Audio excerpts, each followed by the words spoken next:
mengevaluasi nilai-nilai Pancasila dalam menghadapi perkembangan IPTEK. Perkembangan ilmu pengetahuan dan teknologi pada zaman modern ini mengacu pada dunia digital membuat perubahan yang besar bagi kehidupan setiap orang di dunia. Tak terkecuali rakyat Indonesia, setiap individu berupaya untuk terus menumbuh kembangkan kemampuan literasi teknologi. Dampak IPTEK. Perkembangan ilmu pengetahuan dan teknologi yang ada saat ini selain dapat memberikan dampak positif dan sebagai kemudahan untuk kehidupan manusia, tak bisa kita pungkiri juga perkembangan IPTEK ini yang dapat mendatangkan berbagai hal-hal yang negatif.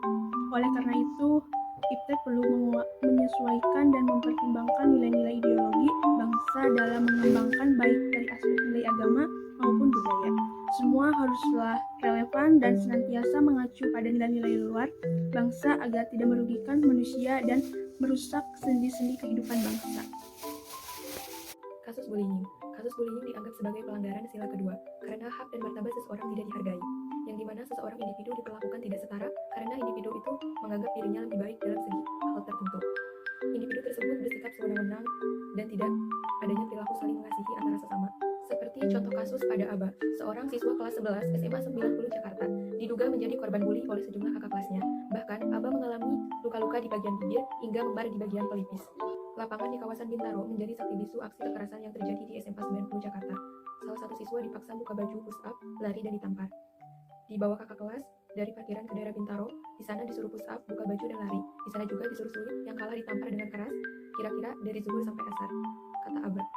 Hal ini disampaikan oleh Aba di SMA 90 Jakarta. Aba mengalami luka-luka di bagian bibir dan memar di pelipis. Dikatakan dia setidaknya 68 siswa kelas 1 dari 9 kelas dipaksa ikut penataran. Disuruh kelas 2 dan 3 katanya untuk penataran, ujarnya. Menurut Aba, ada juga teman-temannya yang dibawa ke lantai 3 sekolah, tetapi nggak tahu diapain.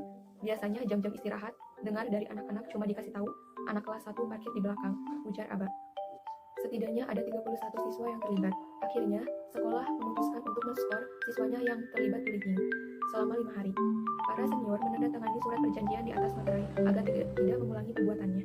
Bullying merupakan segala bentuk penindasan atau kekerasan yang dilakukan oleh satu orang atau sekelompok orang yang merasa dirinya itu lebih tinggi atau lebih berkuasa daripada orang lain. Nah, bullying sendiri itu dibagi menjadi dua bagian atau dua jenis. Yang pertama adalah bullying fisik. Nah, ini berupa bully yang nyata gitu, atau kekerasan fisik yang dilakukan oleh orang-orang yang merasa dirinya lebih kuat dan menindas orang-orang yang lemah. Dan yang kedua itu ada bullying verbal atau bullying non fisik. Ini biasanya berupa ujaran kebencian yang dilontarkan oleh orang lain seperti kata-kata hinaan, makian, ejekan yang bisa dilontarkan oleh orang yang merasa dirinya itu lebih tinggi daripada orang lain. Nah, apa hubungannya dengan Pancasila? Justru ini ada hubungannya bersamaan dengan Pancasila ayat kedua yang berbunyi kemanusiaan yang adil dan beradab. Nah, dalam kasus bullying tersendiri itu tidak mencerminkan kesadaran, sikap maupun perilaku yang sesuai dengan nilai-nilai moral dan tuntutan hati nurani. Dan tidak ada juga rasa saling menyayangi, mengasihi antar sesama. Perilaku bullying telah merendahkan terhadap korban bullyingnya sendiri. Ini bisa masuk dalam pelanggaran HAM dan sangat tidak sesuai dengan nilai-nilai Pancasila sila kedua serta nilai-nilai keislaman. Ada beberapa upaya yang dapat kita lakukan dalam pencegahan kasus bullying ini. Yang pertama, kita dapat membekali anak kemampuan untuk membela dirinya sendiri. Yang kedua, kita dapat membekali anak kemampuan untuk menghadapi beberapa situasi yang tidak menyenangkan. Yang ketiga, kita dapat mengupayakan anak mempunyai kemampuan untuk bersosialisasi dengan teman sebaya atau dengan orang yang lebih tua.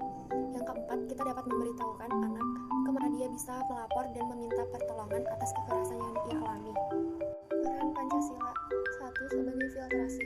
Pancasila berperan sebagai filtrasi, maksudnya budaya asing ke Indonesia, sehingga Indonesia masih mempertahankan ciri khas atau integritas bangsa tanpa ketinggalan zaman di era globalisasi.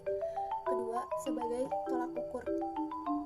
Dalam pengembangan IPTEK tidak selalu bernilai positif, namun dapat juga bernilai negatif. Oleh karena itu, Pancasila di sini berperan untuk mengukur baik buruknya perkembangan IPTEK tersebut. Yang ketiga, sebagai alat kontrol. Kemajuan IPTEK yang tidak terkontrol akan menimbulkan penyimpangan-penyimpangan yang tidak diinginkan. Dengan adanya nilai-nilai Pancasila, maka perkembangan IPTEK dapat terkontrol.